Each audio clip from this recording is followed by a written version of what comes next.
Welcome student, स्वागत है आपका एक और नई क्लास में। तो हम तैयारी कर रहे हैं आर्यवचस बीएससी नर्सिंग प्रवेश परीक्षा की, जिनमें से हम महत्वपूर्ण प्रश्न आंसर करने वाले हैं। स्टूडेंट यह पार्ट 2 है। अगर जिन स्टूडेंट ने पार्ट 1 नहीं देखा उसका लिंक डिस्क्रिप्शन में आप जाकर सिंपली देख सकते हो। तो पार्ट 2 में हम सोल्यूशन करने वाले हैं ओवेरियन फॉलिकल एंड मेस्ट्रुकल साइकिल से संबंधित क्वेश्चन, महत्वपूर्ण MCQs, multiple choice question.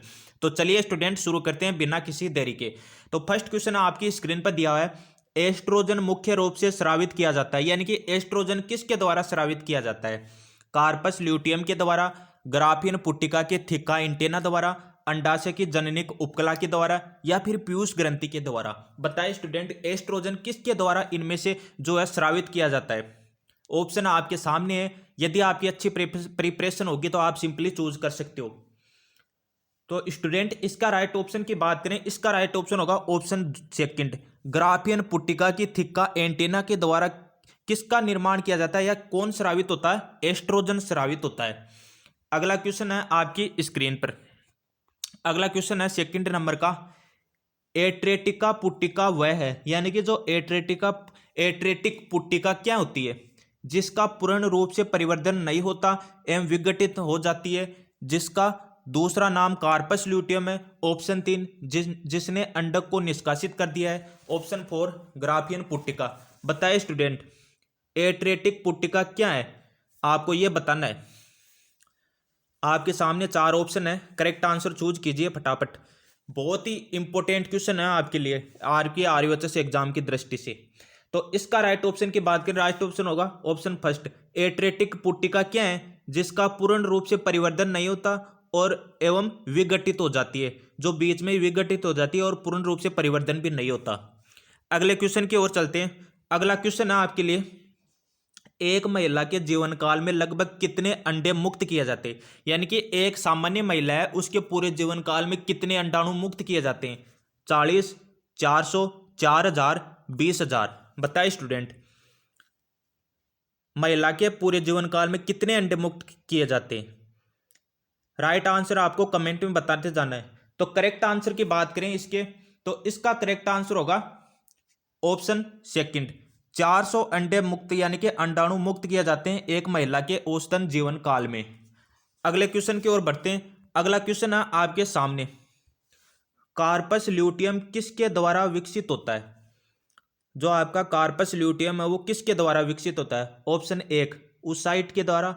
Option 2, नेफ्रोटोमस के द्वारा। ऑप्शन 3, ग्राफियन पुट्टिका के द्वारा। ऑप्शन 4, एंट्रम के द्वारा। कार्पस ल्यूटियम किसके द्वारा विकसित होता है, यह बताना आपको स्टूडेंट। तो राइट ऑप्शन आपने चूज कर लिया होगा, कमेंट में बताते जाना है राइट ऑप्शन। तो इसका राइट ऑप्शन होगा स्टूडेंट ऑप्शन 3, ग्राफियन पुट्टिका के द्वारा कार्पस, यानी कि कार्पस ल्यूटियम ग्राफियन पुट्टिका से विकसित होता है। अगला क्वेश्चन है आपकी स्क्रीन पर। क्वेश्चन क्या है? अंडाशय में ग्राफियन पुट्टिका के निर्माण की प्रक्रिया क्या कहलाती है? ग्राफियन पुट्टिका के निर्माण की प्रक्रिया क्या कहलाती है अंडाशय में, यह बताना आपको स्टूडेंट। अंडजनन, ल्यूटिनाइजेशन, पुट्टिका निर्माण, या फिर उपरोक्त सभी। बताइए स्टूडेंट, क्या कहलाती है ग्राफियन पुट्टिका का निर्माण? तो इसका राइट ऑप्शन होगा ऑप्शन 3, ग्राफियन पुट्टिका का निर्माण की प्रक्रिया क्या कहलाती है? पुट्टिका निर्माण कहलाती है। अगला क्वेश्चन है आपकी स्क्रीन पर। क्वेश्चन क्या है आपको दिखाई दे रहा होगा आसानी से। थोड़ा और इसको ऊपर कर लेते हैं, हम जूम आउट कर लेते हैं ताकि पूरा आंसर क्वेश्चन आपको दिख जाए। अगला क्वेश्चन है आपकी स्क्रीन, प्रथम मासिक चक्र की शुरुआत होती है, यानी कि जब पहली बार स्त्री में मासिक चक्र यानी कि मेंस्ट्रुअल साइकिल का जो शुरुआत होती है प्रथम, तो वो कब होती है? प्रसव के समय, मेनोपॉज के समय, यौनारंभ पर, आरोपण के समय। बताइए स्टूडेंट, यानी कि जो मेंस्ट्रुअल साइकिल है यानी कि मासिक चक्र होती है उसकी शुरुआत एक महिला में कब होती है? प्रसव के समय होती है, या फिर मेनोपॉज के समय होती है, या फिर यौनारंभ के समय होती है, या फिर आरोपण के समय होती है? वेरी वेरी सिंपल क्वेश्चन है आपके सामने।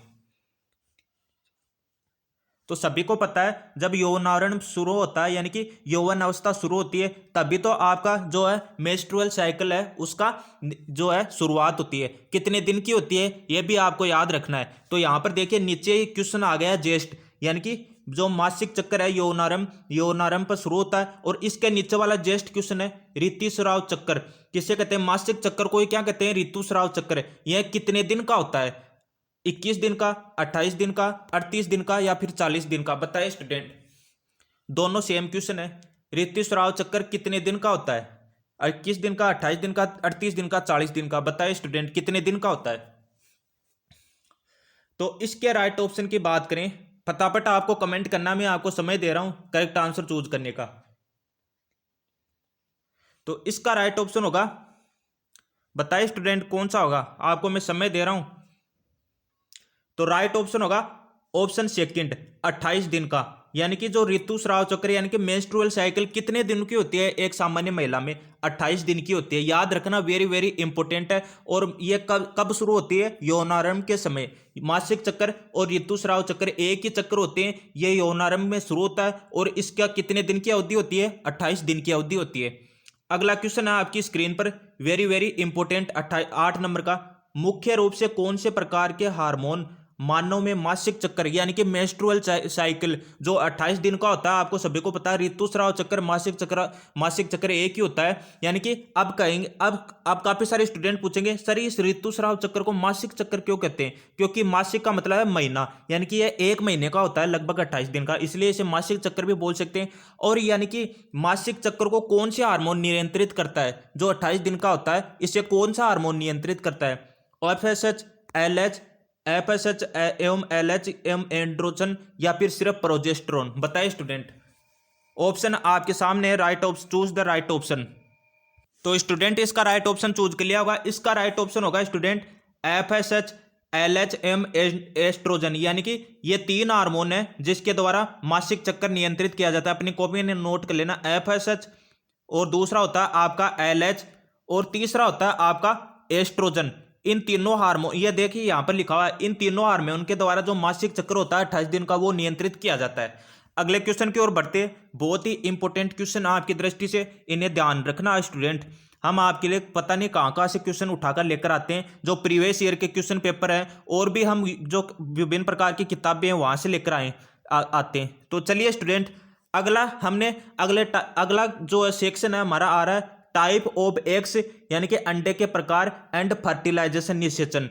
इस टॉपिक से हमने क्वेश्चन उठाए हैं जो आपकी एनसीईआरटी एवं आरबीसी दोनों में दे रखा है। फर्स्ट क्वेश्चन है आपके सामने, स्तनधारियों में अंडे का निषेचन कहाँ होता है? अंडाशय में, फैलोपियन नलिका में, गर्भाशय में या फिर योनि में? बताइए स्टूडेंट। जो स्तनधारी होते हैं उनमें अंडे का निषेचन कहाँ होता है? वेरी सिंपल क्वेश्चन है।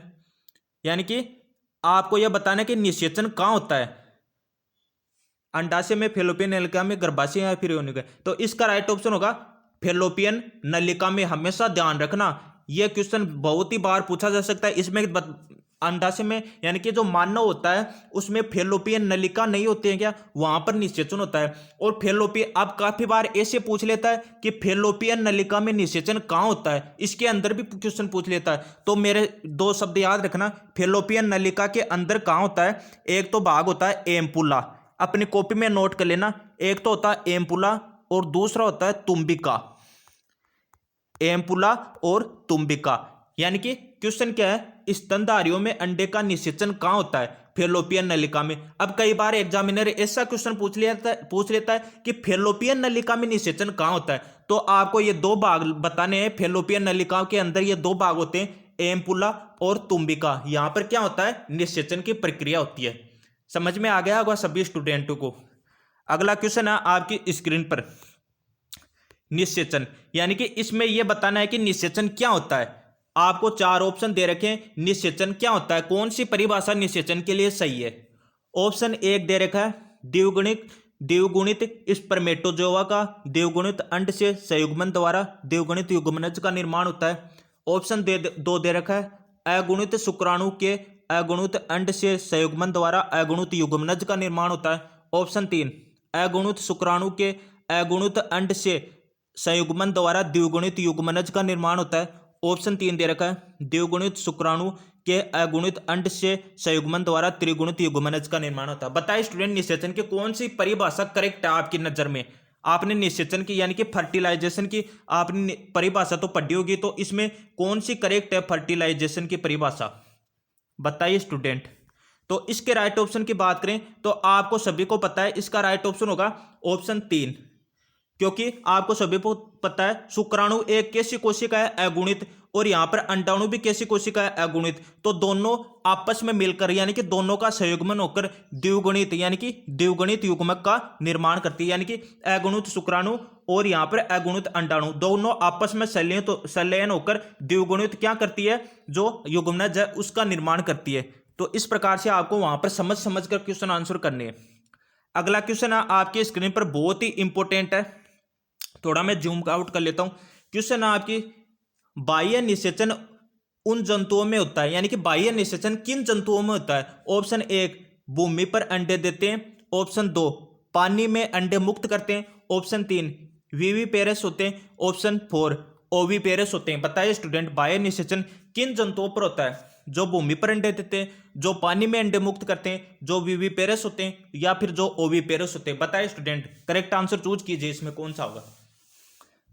बाह्य निषेचन किन जंतुओं में होता है, तो इसका राइट ऑप्शन होगा ऑप्शन 2, जो जंतु पानी में अंडे देते हैं उसमें कौन सा क्या होगा, बाह्य निषेचन होगा। क्योंकि जैसे आपकी विभिन्न प्रकार की मछली हो गई, मछलियों में भी क्या होता है बाह्य निषेचन, क्योंकि वो कई अंडे देती है और अंडे क्या होते हैं पानी में संयुग्मित होकर युग्मनज का निर्माण करते हैं। इस प्रकार से यह क्वेश्चन होगा।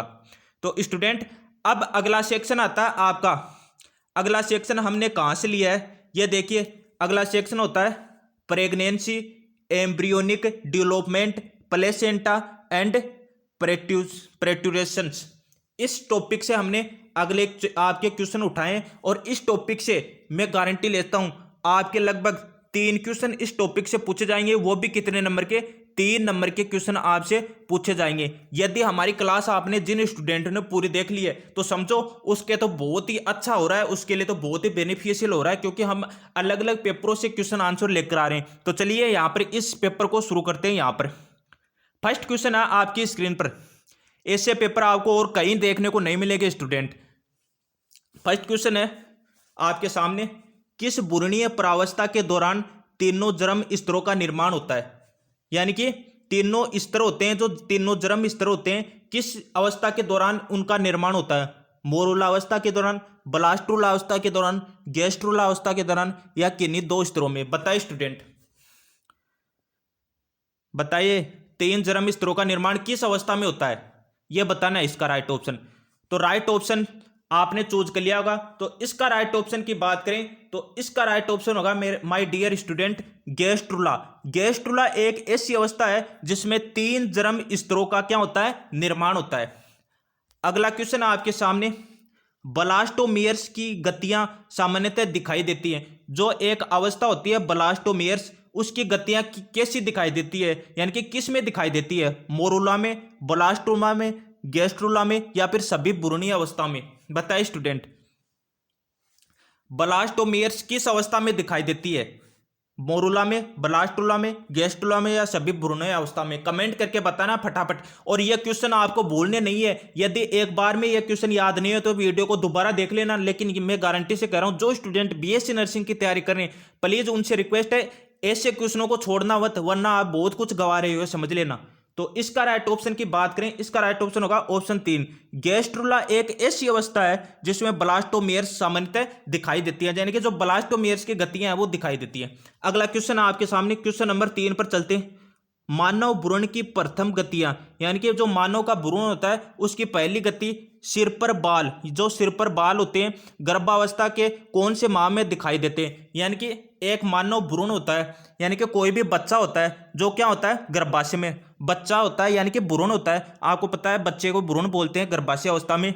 तो उसकी यानी कि कौन सी ऐसी प्रथम अवस्था है जब उसमें गति होना प्रारंभ होती है, साथ ही उसके सिर पर क्या दिखाई देते हैं, छोटे छोटे बाल दिखाई देते हैं, यानी कि सिर पर बाल आने लगते हैं। तो वह कौन से यानी कि किस माह में यह जो ये एक्टिविटी है वह किस माह में होती है, तीसरे महीने में, चौथे महीने में, 5वें महीने में, या 8वें महीने में। बताइए स्टूडेंट गर्भावस्था के किस महीने में सिर पर बाल आते हैं और बच्चे में प्रथम रूप से गति प्रारंभ होती है। तो राइट ऑप्शन आपको कमेंट में बताना है किस महीने में। आपको पता है गर्भावस्था में लगभग 9 महीने के आसपास बच्चा लेता है। तो इसका राइट ऑप्शन की बात करें तो इसका राइट ऑप्शन होगा माय डियर स्टूडेंट, 5वें महीने में। 5वें महीने में क्या होता है, सिर पर बाल आते हैं। और स्टूडेंट आपको यह भी याद रखना है कि तीसरे महीने में क्या होता है, चौथे महीने में क्या होता है, 5वें महीने में क्या होता है, 8वें महीने में क्या होता है, यह आपको याद रखना है। अगला 4th नंबर का क्वेश्चन है, आर्केरेंटोन गुहा किस में पाई जाती है। जो एक आर्केरेंटोन यानी कि आर्केरेंटोन गुहा पाई जाती है वो किस अवस्था में पाई जाती है, ब्लास्टुला में, गेस्ट्रुला में, जाइगोट में या फिर मोरुला में, बताइए स्टूडेंट। इसको थोड़ा ऊपर कर लेता हूं मैं। आर्केरेंटोन ये आपको दिख रहा होगा, ये किस गुहा में पाई जाती है। तो इसका राइट ऑप्शन होगा ऑप्शन सेकंड, गेस्ट्रुला अवस्था में कौन सी गुहा पाई जाती है, आर्केरेंटोन। लिख लेना अपने कॉपी में, ये गेस्ट्रुला अवस्था में पाई जाती है। अगला क्वेश्चन है आपके सामने 5 नंबर का क्वेश्चन है, प्रसव उत्प्रेरित किया जाता है, यानी जो प्रसव की क्रिया है वो उत्प्रेरित की जाती है, यानी कि प्रसव की क्रिया को गति कौन सा किसके द्वारा दी जाती है, एक जटिल न्यूरोएंडोक्राइन विधि के द्वारा, एक तंत्रीय विधि के द्वारा, एक न्यूरो एक्सोकाइनेन विधि के द्वारा या फिर एक भौतिक रासायनिक विधि के द्वारा। प्रसव क्रिया किसके द्वारा उत्प्रेरित की जाती है, यानी किसके द्वारा मोटिव की जाती है, जिसके कारण प्रसव की क्रिया होती है, किस विधि के द्वारा होती है, यह आपको इसमें बताना है। 4 ऑप्शन आपके सामने, वेरी सिंपल क्वेश्चन है।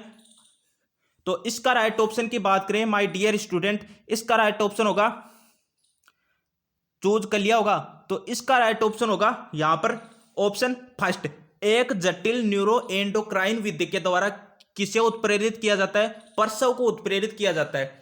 अगला क्वेश्चन है आपके सामने 6 नंबर का क्वेश्चन है, निम्न में से कौन सा हार्मोन औरतों में केवल गर्भावस्था के दौरान स्रावित होता है, यानी कि जब गर्भावस्था होती है औरतों में तभी ये इस हार्मोन का स्रावन होगा। तो ऐसा कौन सा हार्मोन है जिसका गर्भावस्था में स्रावित होता है, यानी कि जो गर्भावस्था में निकलता है, प्रोजेस्टेरोन, HPL, एस्ट्रोजन, थायरोक्सिन, बताइए कौन सा। तो इसका राइट ऑप्शन चूज करना है आपको, तो इसका राइट ऑप्शन होगा ऑप्शन सेकंड, HPL। इसको काफी सारे स्टूडेंट इसको ऐसा लिखते हैं HPL, लेकिन ये ऐसा नहीं लिखा जाएगा, ये ऐसा लिखा जाएगा HPL। तो इसकी फुल फॉर्म भी बतानी है आपको, फुल फॉर्म याद रखनी है इसकी HPL की, सर्च कर लेना गूगल पर इसकी फुल फॉर्म, ये इंपॉर्टेंट है HPL क्या होता है। तो यहां पर गर्भावस्था के दौरान कौन सा हार्मोन स्रावित होता है, HPL।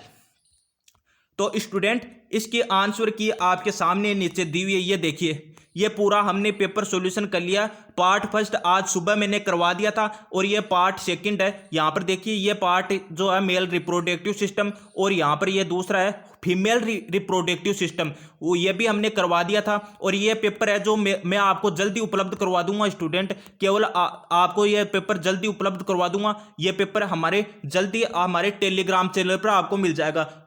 अब काफी सारे स्टूडेंट पूछेंगे टेलीग्राम ज्वाइन कैसे करें, उसका लिंक डिस्क्रिप्शन में है, डिस्क्रिप्शन में पूरी विधि बताई हुई है कि टेलीग्राम कैसे ज्वाइन करें स्टूडेंट, वहां पर मिल जाएगा। और पार्ट इसका ये पार्ट 2 मैंने अभी सॉल्यूशन करवाया और पार्ट फर्स्ट मैंने पहले सॉल्यूशन सुबह करवा दिया था, उसका लिंक डिस्क्रिप्शन में, आप जाकर सिंपली सॉल्यूशन कर सकते हो। और स्टूडेंट जो स्टूडेंट नए चैनल को अभी से सब्सक्राइब कर लो, वरना बहुत ही कुछ मिस कर जाओगे, फिर आप रिग्रेट करोगे कि सर के अगर ये क्वेश्चन हम कर लेते।